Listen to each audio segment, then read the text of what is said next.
Shalom a todos, gostaria mais uma vez de agradecer a todos que vêm assistindo meus vídeos. Eu sei que eu tenho um tempo aí que eu não posto nenhum vídeo, porque graças a Deus, Baruch Hashem, estou trabalhando muito, tá? Estou com um pouco de tempo, mas estamos aí de volta. Bom, hoje eu vou falar de um tema, porque saiu um comentário um dia no grupo que falando assim, a Torá, ou seja, o Antigo Testamento não fala de um único Deus, lá fala de vários deuses. Então criaram uma teoria que lá pelo fato de falar Adonai e Elohim, etc, eles falam que não que lá é um politeísmo. Então a turma que gosta de uma teoria da conspiração e da idolatria para defender a idolatria, eles usam esses argumentos dos diferentes atributos de Hashem, de Deus, para dizer que não está falando de um Deus, mas de vários deuses, que como se fossem vários em um só, tipo a Trindade, que é algo considerado idolatria para nós. Então, bora lá. Por que então o Antigo Testamento, ou a Torá e o Taná, usa tantos termos para se referir a um único Deus?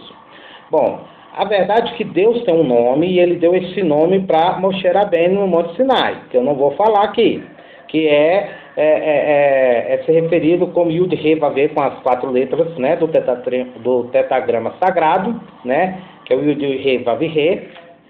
E toda vez, em algumas situações, a gente chama, por exemplo, Adonai Tsevaot, Senhor dos Exércitos, Elohim, Adonai e tal. Não é que são vários deuses, é porque na antiguidade, e até hoje nós temos esse costume, de se referir a Deus dependendo da situação que nós estamos precisando de alguma ajuda dele ou de agradecimento. Por exemplo, quando eu estou passando um grande perigo,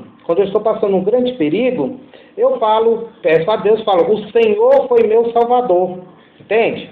Eu vou dar um exemplo fácil para vocês entenderem. Imagine você, de repente você está passando, você de repente começa a ser ameaçado de morte.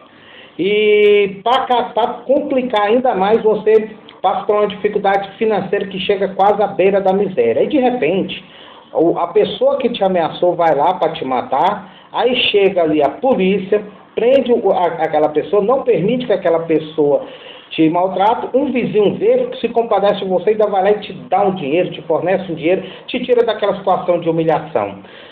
Como é que você vai chamar ele? Quando você estiver lembrando, fala, nossa, a polícia foi meu anjo da guarda.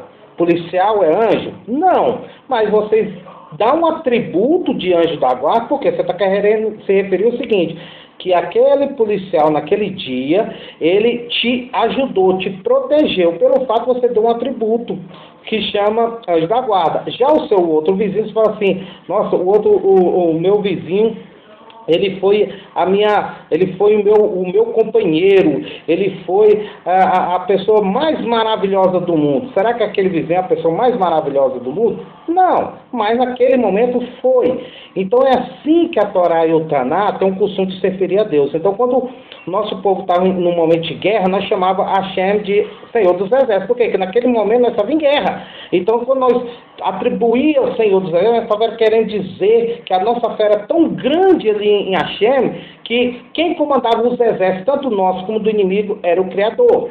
Quando nós falávamos assim, Altíssimo, né? Nós estamos referendo assim que Deus, ele é tão elevado que ele está acima de qualquer consciência humana, de qualquer consciência dos outros deuses. Então são atributos, não estou dizendo que ali é um Deus diferente, mas são atributos. É igual quando você fala assim para uma pessoa, nossa, como aquela pessoa é uma pessoa forte. E muitas vezes não é que a pessoa tem força, é uma pessoa que consegue superar bem as situações adversas da vida e tal. Então é assim que o Taná, a Torá, ou seja, o Antigo Testamento, se refere ao que nós conhecemos como 72 nomes de Deus. Só que não é 72 nomes de Deus. São 72 atributos de Deus, né? A forma que se refere independente da situação que precisa. Espero que vocês tenham gostado. Shalom, até o próximo vídeo. Se inscreva no canal se gostou.